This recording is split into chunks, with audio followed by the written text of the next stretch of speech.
അത് അത് ഓടി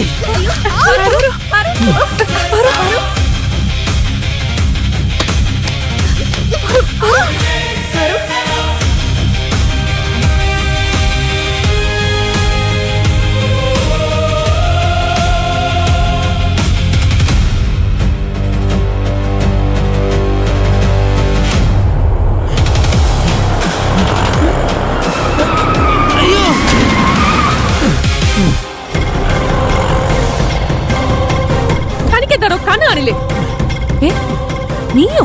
മാഡം എന്നെ രക്ഷിക്കണം. ആ പാറും കൂട്ടുകാരികളും എന്നെ കൊല്ലാൻ ശ്രമിക്കുക. ഓ, അപ്പൊ ഇവനെ പിടിക്കാനാണ് പാർവതി ധൃതി പിടിച്ച ഹോസ്റ്റലിൽ നിന്ന് ഇറങ്ങിയത്. പാറു, എനിക്ക് കുഴപ്പമൊന്നുമില്ല. അവനെവിടെ?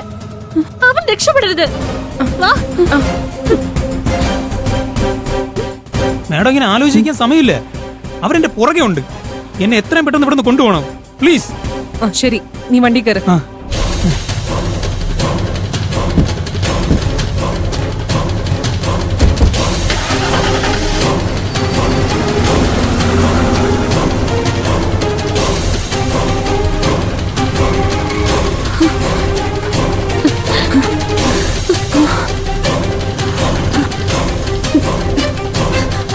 രക്ഷപ്പെട്ടു പോയത് അധികം ദൂരേക്കൊന്നും പോയി കണ്ടില്ല.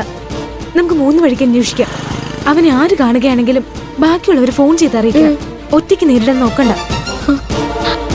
പാറു, നീ ഇവിടെ തന്നെ നിൽക്കേ. അവൻ എങ്ങനെ തിരിച്ചോടുവെന്ന് നീ പിടിച്ചോണം. മീരെ, നീ ആ വഴിക്ക് പോ. സൗന്ദര്യ, നീ ഈ വഴിക്ക് പോ. ഞാൻ ഇതുവഴി പോവാം.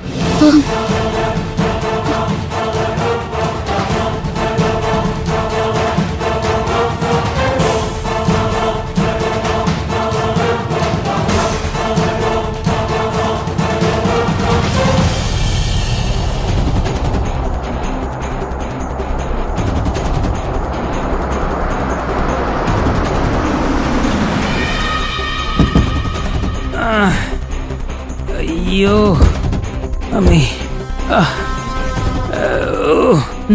ഇനി പറ, നീ എന്തിനാ പാർവതിയുടെ മുമ്പിൽ ചെന്ന് ചാടിക്കൊടുത്തേ?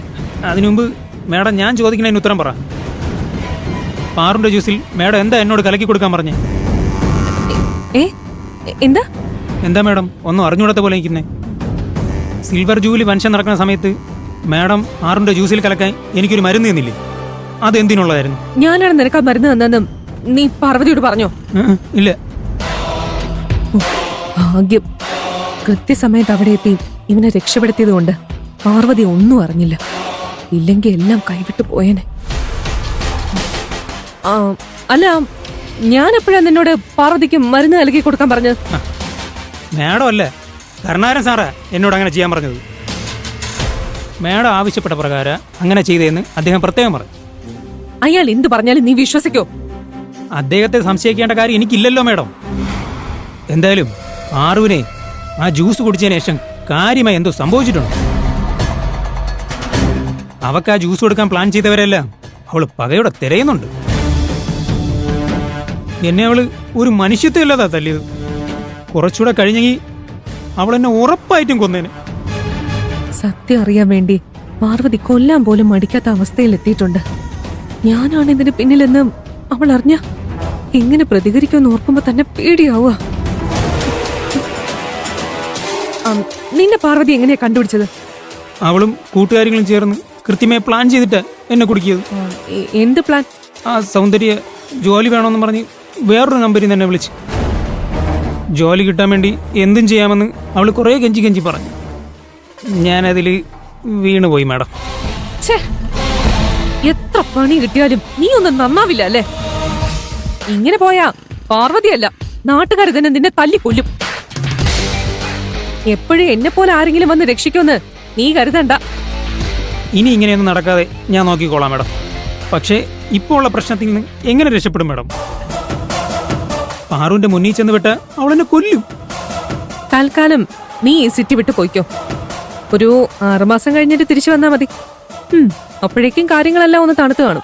അതുവരെ ഞാനെങ്ങനെ ജീവിക്കും? അതിനു വേണ്ട ക്യാഷ് ഞാൻ ആരെക്കൊണ്ടെങ്കിലും നിന്റെ അക്കൗണ്ടിലേക്ക് ഇട്ടുതരാം. നീ നിന്റെ മൊബൈൽ സ്വിച്ച് ഓഫ് ചെയ്ത് വെക്കണം. എന്തെങ്കിലും എമർജൻസി ഉണ്ടാവുകയാണെങ്കിൽ കരുണാകരനെ കോണ്ടാക്ട് ചെയ്താൽ മതി.